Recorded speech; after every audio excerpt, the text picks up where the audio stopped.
I'm Shannon, and this is part 1 of a short series where I'm walking through the basics of restoration therapy, a therapeutic model I use frequently in my counseling work. Restoration therapy helps people understand why they do what they do, especially when they know better but still can't seem to change.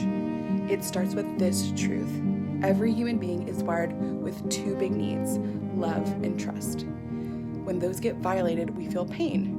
And out of that pain, we react to protect ourselves, but usually in a way that causes more disconnection. Restoration therapy gives us language and structure to notice those patterns so we can move from pain to peace. In the next video, I'll explain the pain cycle, the part that keeps us stuck.